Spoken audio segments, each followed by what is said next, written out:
July 4th, 2020. Yay, we're still in lockdown pretty much. However, we do have a show at the end of the month. I'm probably not going to be able to go to it, but I am going to go to the one that's the weekend before the PA State Championships in Little Lostock, Pennsylvania. Just a small show. Just something to start the year off with. Today I'm going to be seeing what I got in me, and the reason for that is because last week I didn't get any commentary. I went to Grant Foreman's on Friday and cut at least 16 logs, raced them all. Then Saturday went to the PPLO meeting in Pennsdale, PA, cut around 15 logs there too. And then Grant and I came back to my place on Sunday and we single bucked and double sawed. But we didn't chop any. And then on Monday we each raced about that number of logs again. Probably not that much, probably only about 10 or 11, but still yet the volume was extremely high. Went straight back into working out in the mornings, and on Thursday I felt like absolute dog shit after squatting and deadlifting, so my body just was like, what's going on? So I went back and retraced my training logs, and turns out I have taken 2 rest days in the past 15 weeks. So body said no more pie, and I had to oblige it by doing nothing yesterday, keeping the calories almost at a surplus, and eating some cauliflower crust pizza. Feel a little better today, a lot less achy, and my resting heart rate went down, so obviously my body was in need of a rest day, so it basically forced me to take one. So today, I don't know how much volume I'm going to do. Definitely going to do at least 1 round of the 5 events. Then I'm going to have to switch the springboard pole.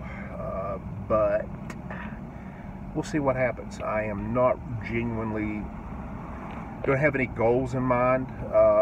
However, I would like to increase the speed of my swings a little bit. Just given that we are going to have some shows coming up in the next month. I mean, I've been working so much on technical issues that I really haven't focused on going at 100%.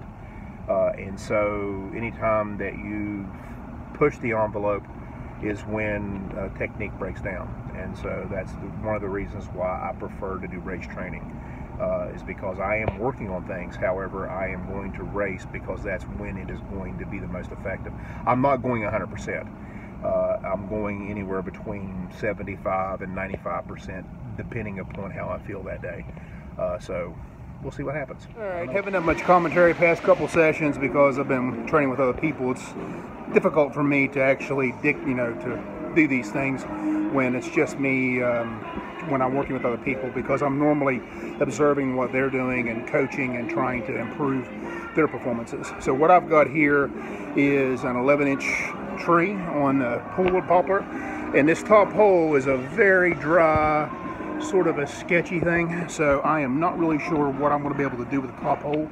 So I'm just going to put a sure one in, and I'm going to use a real axe because I just want to see what I can do up top. So let's see what we got.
Is a 38-inch white pine. I'm going to test the new axe from Fave, so we'll see what she does.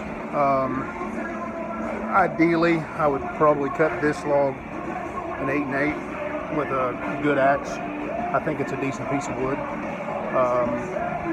We'll see how this axe goes.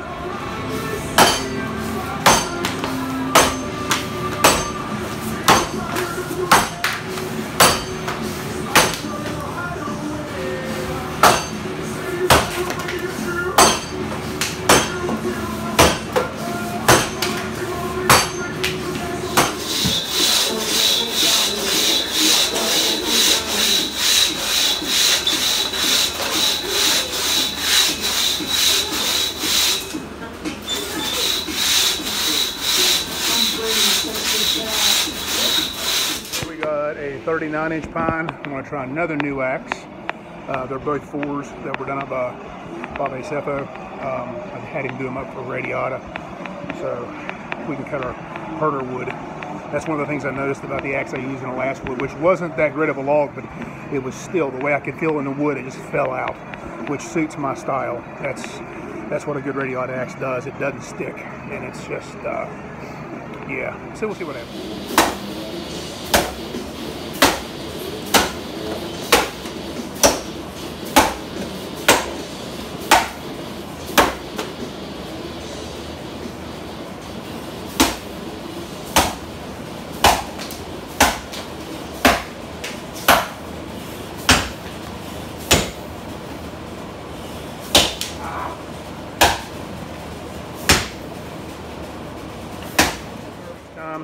I've got a 15-inch log, it's 14, it's 45 inches in the circumference, so it's more of a 14 than it is a 15, but it's a lot of log to cut on a springboard. It was hard enough to carry the sumbitch up there, let alone chop it.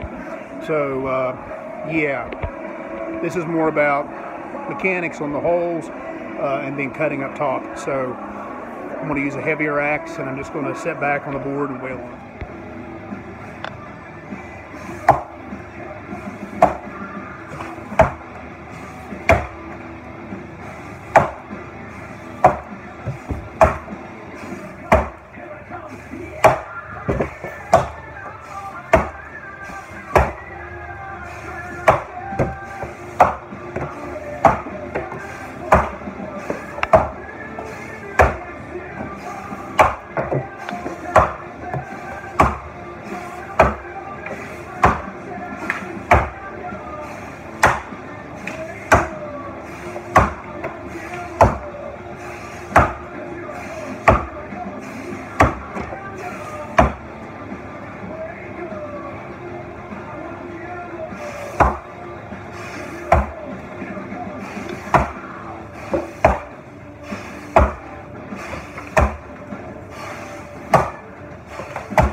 A 35-inch white pine. I'm going to use a big brute and see what I can do with this thing. I think I might be able to cut it in 12. I might.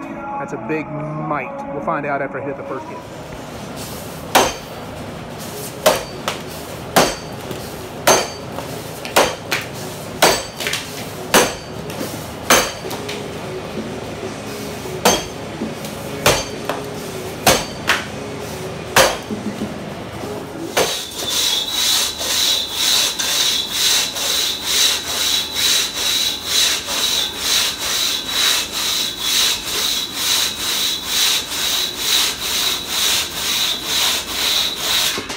Death by underhand. I've got myself a 17-inch log here.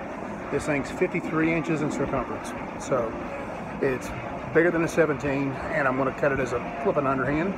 I'm going to use a smaller brute, and I've got knots that I have to be cognizant of when I'm cutting it so that I don't hit them.